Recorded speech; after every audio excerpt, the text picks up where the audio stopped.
Hi everybody, this is Maria Clark at Sweet Willow Designs and welcome to my studio.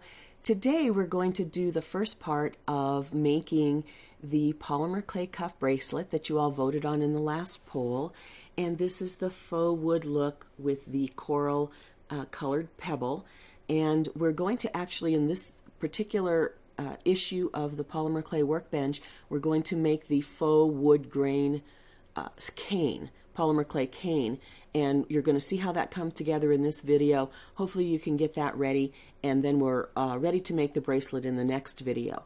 One thing I did want to say, if you don't want to make the cane, you don't have to. I think it gives it a nice look, but you can certainly use a single sheet of clay, a single relatively light color clay, and we'll be able to replicate this fairly closely.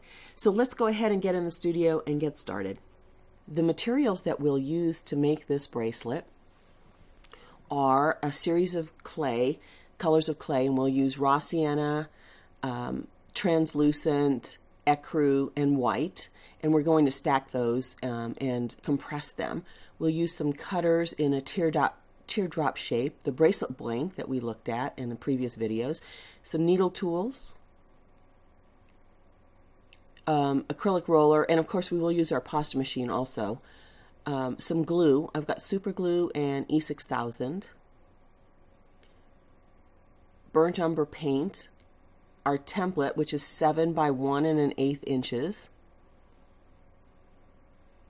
And those are the basic materials. So let's get started. I've got all of these colors of clay rolled out to the #1 setting on my pasta machine, which is the largest setting, and I'm just going to start to stack them and square them up just a little bit. I'm not going to be really too worried about exactly how they come together because the wood grain look has a little bit of variance in it, and so it's all right if it's not perfect, but I'm just going to take off any little bits of excess clay that I don't need.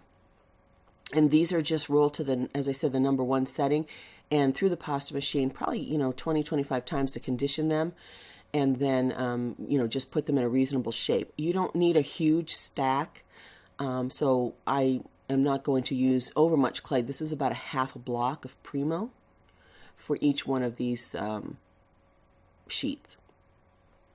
I'll use my acrylic roller to thin it out a little bit, and I'm putting even pressure so that I can compress the layers, and I am going to roll it through the pasta machine, but because it's so thick initially, I do need to thin it down a little bit.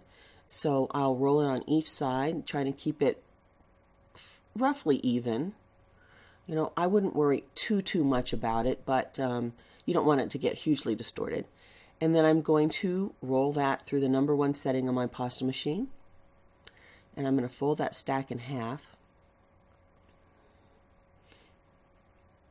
cut it in half, and then relayer it. And I am layering this so that the dark is to the light. The dark sheet is on top of the light sheet. And then I'll just continue to roll it. So I want you to kind of take a look at how the striations are starting to occur. And we're only going to run this through the pasta machine maybe 3 times, but you want to monitor how it's compressing so you don't get your layers too thin. Otherwise you really just have almost a single, it's almost, the layers are almost indiscernible and you just have a single color. So here I am just repeating the process of layering it. You can stretch the clay to make sure it fits the stack. Polymer clay is really forgiving in that way.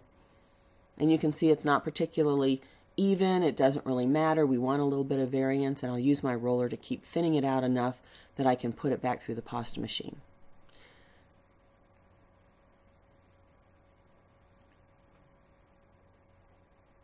This is a really basic staple cane for polymer clay artists, and you've seen lots of videos probably on this, or maybe some other instructions. I'm just showing you how I do it. And you may have a favorite technique to get the wood grain look. And if you don't want to do the wood grain, you don't have to. You can use a single layer of clay in a color that's complementary to the stone that you're going to use, and it will be perfect. So I'll stick this through the pasta machine one more time. And as I said, I've gone through it 3 times on the pasta machine, but I look at it every time to make sure that my layers are not getting too thin, and I want the striations to be discernible. Same process of just stacking this from the middle, so I just measure, sort of roughly measure, and then cut it, and then stack it.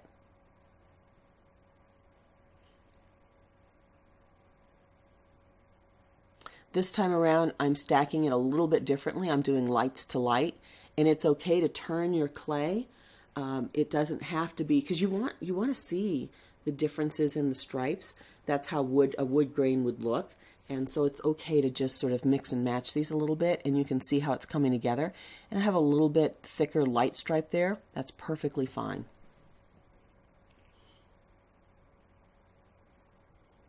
It's also okay that the one edge there that you're seeing is ragged and off center, because I'm going to like the way that looks in the end. I'm going to cut this stack in half and stack those 2 together.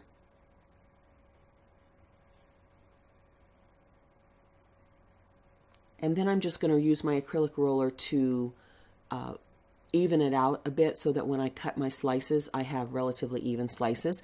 And this is what the final cane looks like. You can see there's lots of variance really in the pieces, and this measures about 8.5 inches, maybe 7.5 inches, and I'm just going to cut it in half, and I'm going to stack it again. You could stop wherever you're more comfortable. The reason I'm cutting it and restacking it like this is because I don't have a long enough blade, so when I cut it, I want to be able to use one blade and get a nice clean cut. Before I go on, it's really important to tell you that for this project, when we start to do it, you'll need a very sharp, stiff blade. So now I'm just continuing to even out my stack, get it roughly even.